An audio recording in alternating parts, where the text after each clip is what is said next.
ህዝብ ትግራይ ክድምሰሰለው ወይለም ውግእ ክእወጀለሉ አለው ወይለም ይቃለሰለው ነዚ ብምንታይ ዝገልጾ ታይዳ ክገብሩ ከልቢ ኣብዝ በልዐሉ ገዛ ኮይኑ ይነብሕ ይባል ኣብታ ትበልዐላ ገዛ ኮይንካ ክትነብሕ ናይ ግድን ንኸውዱ ዝሓደረ كل جزية زعبا خود نسخم أنت زي غيره كود مليو حدر يخل علامة زلو والكسب يكون ودب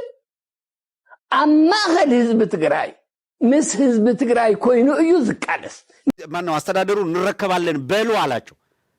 እነሱ እንረከባለን ብለው ሲነሱ ታደሰ ወረደን ደግሞ እነሱ እንረከባለን ይያሉ ነውና እኔ ግን ያንተ ስልጣን ማራዘም ነው የምፈልገው ጊዜ አስተዳደሩ ያንተ መቀጠል አለበት ይለዋል የታደሰ ወረደንም የነጌታቸው ወረዳንም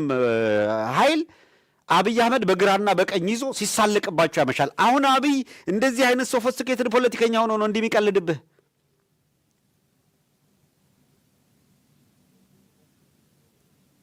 ከዛ ደግሞ በየፌስቡክ ላይ በየምናምን ዩቲዩብ ይዞ ሊያጓራ ይፈልጋል መጀመሪያ አርቀው ፖለቲካውን የሚገባ ከሆነ እየተረዳ ሊረዱ ያልቻሉ የፖለቲካ ኃይሎችንም ምትነግራቸው ከሆነ ንገራቸው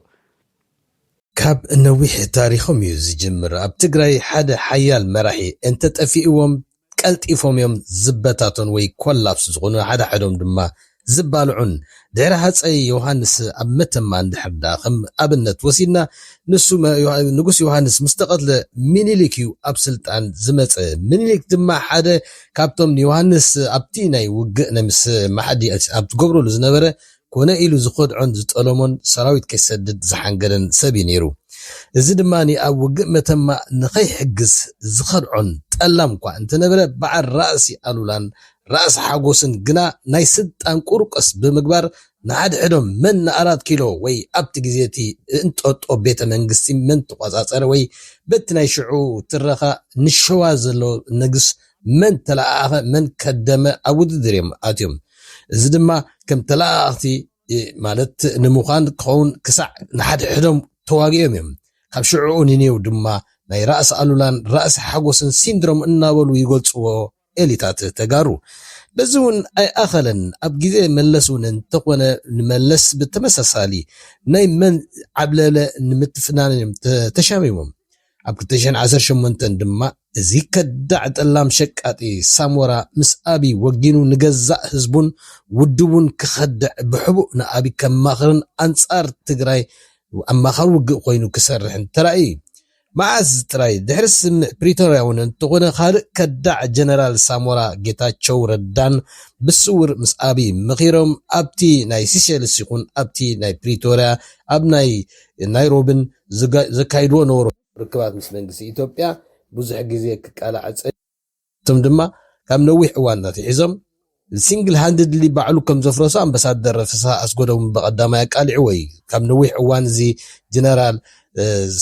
صادقان زبحال نتا سلطان بريزيدنتات كان دليان نحوعات يأمن اللي بريزيدنت قون يلو كم زلمونان ون امباسادر فساس قدام اقالع وي بسور دمام سابي مخيرم نسلطان آلات كيو حانف نفكولو انصار ودبوم هزبوم علم زقر مخدعاتن وردتن نتخبيد وغاز خفلن بسراوق زي وصالون هزبي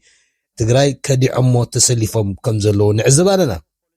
زانا يهالو لاس حاو سيندروم ካብ ዝኾነ ናይ ታሪክ ህዝቢ ትግራይ ንላዕሊ ንመላእ ኤሊታት ኢትዮጵያን ዞባናን ብዘገረመ ልኽበጣ ክንዲ ዝኣኽሉ ብዝሒ ጀነራላትን ነውራማት ኤሊታት ረብሖምን ከብዶም ክብሉ ዝተሸጡ ጊላዩ አንጻር ህዝቦም ተሰሊፎም ክርአ ኣብ ታሪክ ህዝቢ ትግራይ እቲ ዝበረኸ ናይ ክድዓትን ጥልመትን ነጥቢ ክበሃል ከ ሕጂውን ኣየቋረፁ እንት ናይ ክድዓት ዋሕዚ ዶክተር ድሮነ ተመራማሪ ትካላት ተካላት ዘዳልዎ ጸብጻብ ኣሎ ድሕርዛ ሓጻር መሰጋገር ክንለሲና ሰናይ ምክትታል ይሄን በተመለከተ ቲፒኤልኤፍ በዝግ እየመከረ ነው የገመገመ ነው ምን አይነት አቋም ይዞ ይመጣል የሚለው እንከታተላለን የፖለቲካ ኃይሎች the key factor of political point ምንድነው በዚህ ውስጥ ካላችሁ ግን የፕሪቶሪያ ስምምነት የታደሰ ወረደ ስልጣን መራዘም የፕሪቶሪያ ስምምነት ማክተሙን ከማሳየት የዘለለ አይደለም ከዚህ በኋላ ያንን የፕሪቶሪያ ስምምነትን ጠቅሶ ለመከራከር የሚፈልግ ትግራይ ላይ ያለ ኃይል ካለ የነዚህን አዋጅን መሰረት ያደረጉ ድንጋጌዎችን ልክ ያልሆነ ብሎ ይወጣል ማለት ነው። ህወሓት ጋር ተጣልተው የወጡ የትግራይ ሊቆች አሉ። ኮንሰርናቸውን አንደርስታንድ አደርጋለሁ። but be careful what you are digging ለትግራይ ህዝብ ላይ በጣም መጥፎ የሆነ ነገር ሊያመጡ ይችላሉ። ከምዚ አቀድምና ዝገለጽናዮ ናይ ራስ አሉላን ናይ ራስ ሓጎስን ሲንድሮም ተባሂሉ ዝግለጽ እቲ ራስ አሉላን ራሲ ሓጎስን ድሕሪ ሞት ናይ ንጉስ ዮሐንስ ንድሕዶም ኣብ ስልጣን ኣትዮም ንጉስ ናይ ሸዋ ወይ ከዓ ምኒልክ ስለ ኣብቲ እዋንቲ ዝነገሰ ንዑ መን ወኪል እንደራሲ ኮይኑ ይሰርሕ ኣለዎ ኣብ ትግራይን ንስልጣን ክብሉ ከምዛ ሕጂ በዓል ጌታቸውን በዓል ጻድቃን ዝገብርዋ ዘለዉ አንጻር ትግራይ አንጠነን ሕዶም ተዋጊኦም እዮም። ኣብኡ ድማኒ መጀመርያ አሉላ ተኩይሱ ሃሪሞ ወይ ራስ አሉላ ኣብ ትውግእ ድማኒ እሱ እውን ስለ ዝሃረሞ ኣብ ሓደ ወርሒ ክልቲኦም ብሓንሳ እምነታ ስልጣን ዝምነይዋ ነብሩ ከይረኸቡ ክልቲኦም ነንሕዶም ተቃቲሎም ዝጠፉ ካብዚ ሽዑ ኣትሒዙ ድማ እቲ ትረኻ ናይ ራስ አሉላን ራስ ሓጎስን ሲንድሮም ካብ ታሪክ ናይ ትግራይ ከም ዘይተፈለየ ብፓተርን ክርአ ከም ፀንሐ ኤሪታት ተጋሩ ከንፀባርቅዎ ፀንሑ። ብሓቂ ክንዛረብ እንተኮይና አቢ ኣብ ልዕሊ ተጋሩ ብዙሕ ዓወታት ኣመዝጊብ እዩ። ንጀነራላትን ኤሊታትን ናይ ትግራይ ክሳዕ ክንደይ ኣመና ከም ዝንዕቆምን ከም ዘናሽዎምን ከም ቆልዑ ድማ ከም ድላይ ከም ዝፃወተሎምን ሓደ ሕድ ክነዓቆም ክዘላለፉን ተመሲጡ ከም ዝዕዘቦም ኢና ኣብ ሚድያ ንሰምዖን ንሪኦን ዘለና። እዚ ድማ ዓቢ ውርደት እዩ ንህዝቢ ትግራይ። ከምዚ ዓይነት ደገፍን መስዋዕትን ዝኸፈለ ህዝቢ ትግራይ ከም ዝኽፈድዎ ከቢድ በሰላ እዩ። በዚ መዳይ አቢ ንተጋሩን ሕወሓትን ኣብ ምግምማዕ ልዑል ተራ ተፃዊት እዩ። ሕጂ እውን ገና ነቲ ብኮታቶምን ምትፍናኖምን ባህግታቶምን ኣፅኒዑ ኣብ መንጎኦም ጋግ ወይ ከዓ ፍራክቸር ንክፈጥርን ክጋማምዖምን ተወሳኺ ክበታትኖምን ይሰርሕ እዩ ዘሎ። እዛ ናይ ሕጂ ናይ ኣዲስ ኣበባ ናይ ጀነራል ታደሰ ወረደ ሃንደበታዊ ናይ ኣዲስ ኣበባ ጉዕዞ ድማ ክሳዕ ክንደይ ናይ ተሪፋ ዘላ ሕወሓትን ፖለቲካውን ወተሃደራውን ትካላትን ክገማምዕ ተልእኮ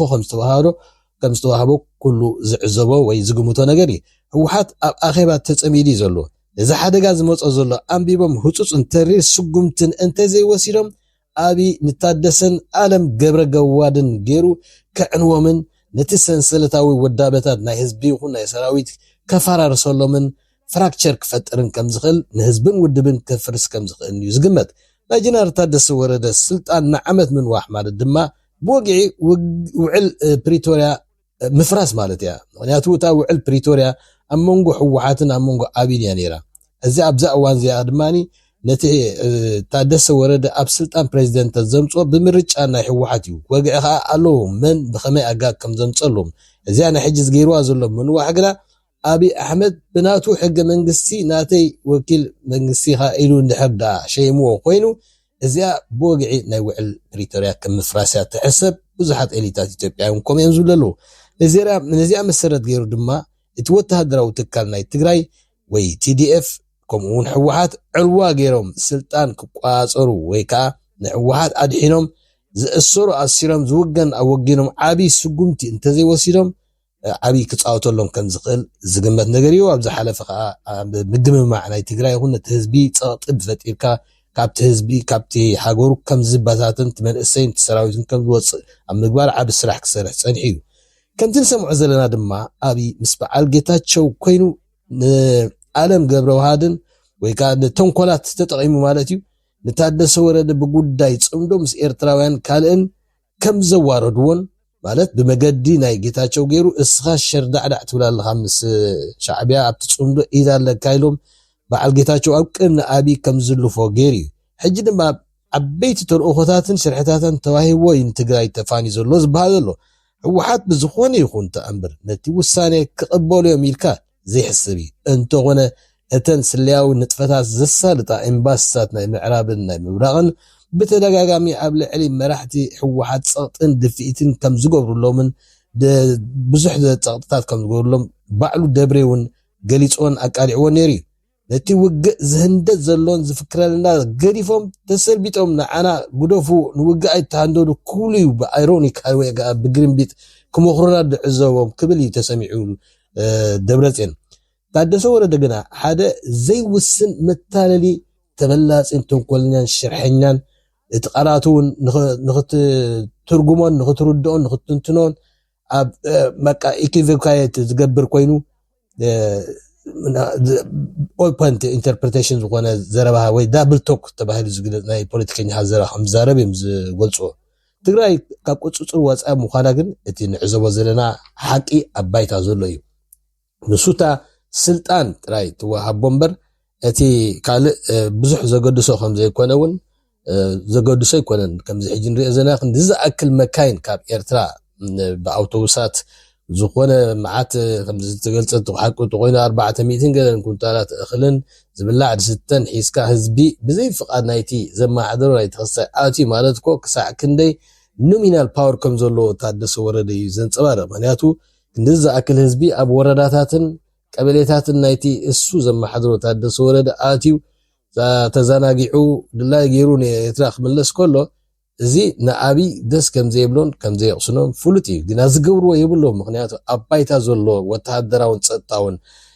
ጽምዶ ወይ ከዓ እቲ ናይ ስትራቴጂክ ዴፕስ ናይ ትግራይ ኤርትራዩ ናይ ኤርትራ ስትራቴጂክ ዴፕስ ከዓ ትግራይ ስለ ዝኾነ እዚኦም ሰባት እዚኣቶም ክገብርዎ ዝኽእሉን ዓቕሚ ከም ዘይብሎም ፈሊጦም ሃድሙ ወይ ከዓ ኣነ ኣብ ዘይብሉ ተገይሩ ክበሃል እውን ተደልዩ ክኸውን ክእል እዩ ስለዚ ድማ ክንዝኣክል ከኣቱ ከሎ እቲ ኣብ ባይታ ዘሎ እንታይ ከም ዘሎ ክንግምቶ ብቐሊሉ ይከኣል እዩ ክሳዕ ክንደይ ታደሰን ትግራይ ከዓ ስልጣን ክቋፀር ከም ዘይክእል ፓወርለስ ምዃኑ እዚ ጽምዶ እዚ ድማ ብዘይ ገዚፍ ወተሃደራውን ጸጥታውን ሓለዋታት ብመሰረቱ ክድግበር ከም ዘይክእልን ቀበሌታትን ወረዳታትን ድማ ቀንዲ ኣሳሰይቲ ናይዚ ከምዚ ዓይነት ውራያት ምዃኖም ምዝካር ኣገዳሲ እዩ ስለዚ ታደሰ ወረደ እንታይ ተልእኮ ተጻዒኑ መጺእ ዘሎ ኣኼባ ህወሓት እንታይ ክውስን እዩ እንታይ ሒዙ ክመጽእ እዚኣ እታ ዓበየት ትጽቢት ማእከል ስሕበት ናይቲ ዝስዕብ ግርጭታት ወይ ከዓ ዝስዕብ ፍጻሜታት ክትከውን እያ ማለት እዩ ወዲ ወረደ እውን ከይተዋረደ ዝወርደሎም ኣይመስልን እዩ ነቲ ዓለም ገብረ ገዋድ ሒዙ ነገራት ፋሕፋሕ ገበል እንተፈቲኑ ግና ሕሱም መልሰ ተግባሩን ክስዕቦም ምዃኑ ዝግመት ነገር እዩ ብዝኾነ ሰላም የውርደሎም ሜጋ ስቱድዮ